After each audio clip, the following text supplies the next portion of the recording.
Ymir fut tué par 3 dieux, Odin, Vili et Vé. Tous les autres géants furent noyés dans son propre sang, et seul le géant Bergelmir et son épouse en réchappèrent. Ceux-ci donneront par la suite naissance à la seconde race de géants. Les dieux, par la suite, transportèrent le corps de Ymir au centre du Ginnungagap. Avec sa chair, ils créèrent la terre. Son sang donna naissance aux lacs et aux mers. Ses os devinrent les montagnes, ses dents les rochers. De ses cheveux naquirent les arbres, de son crâne ils firent la voûte céleste, de sa cervelle les nuages.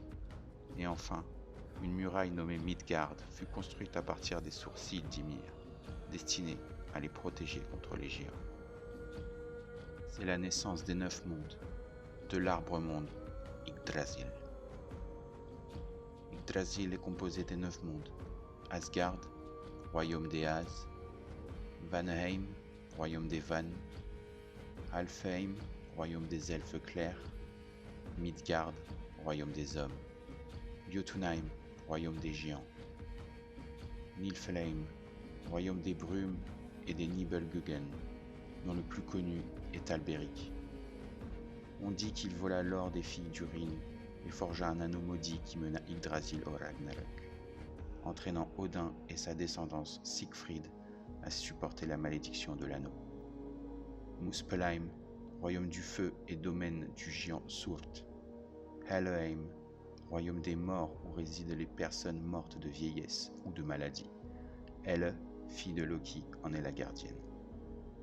Svartalfheim, royaume des elfes sombres, devenu Nidavellir, cité des nains. 3 racines d'Yggdrasil plongent dans 3 mondes différents. La première racine naît dans la source de Vergelmir, sur Niflheim. Le serpent Nidhogg garde jalousement cette source, tout en rongeant les racines d'Yggdrasil. La deuxième racine prend naissance dans la fontaine de Mimir sur Midgard. On dit que l'eau de cette fontaine était la source de toute sagesse. Et encore une fois, elle est gardée par un géant et abrite la tête du dieu Mimir, qui détient les secrets du monde. On dit que la troisième racine atteignit le puits de Urd, sur Asgard, et est gardée par les Nornes. Les Nornes sont 3 vieilles femmes très sages, et elles décidaient du destin de chaque être vivant. Même les dieux y étaient soumis.